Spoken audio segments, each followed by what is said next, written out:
بسم اللہ الرحمن الرحیم۔ کوئی بھی دین یا مذہب دو چیزوں سے مل کر بنتا ہے۔ نمبر ایک اس کے عقائد، نمبر دو اس کے اعمال۔ اسی طرح دین اسلام میں بھی دو چیزوں کو بنیادی حیثیت حاصل ہے، نمبر ایک عقائد، نمبر دو اعمال، اور ان میں بھی مرکزی حیثیت و عقائد کو حاصل ہے۔ عقائد کن کو کہتے ہیں؟ عقائد کہتے ہیں دین اسلام کی وہ یقینی اور پختہ باتیں جن کا جاننا اور ان پر دل سے یقین رکھنا ہر مسلمان کے لیے ضروری ہے اور اس میں شک و شبہ کی بھی گنجائش نہ ہو۔ ان کی اہمیت کیا ہے؟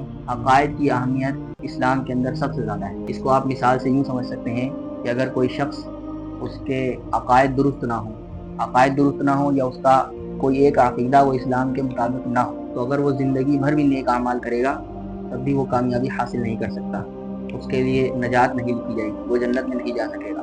مثلاً مثال کے طور پر کوئی شخص ہے، وہ زندگی بھر ماں باپ کی خدمت کرتا ہے یا زندگی بھر لوگوں سے اچھے سے ملتا ہے، اچھے سے بات کرتا ہے، لیکن اس کے عقائد میں سے کوئی ایک عقیدہ وہ اسلام کے خلاف ہے، تو اس کے لیے نجات نہیں لکھی جائے گی، وہ کامیاب نہیں ہوگا۔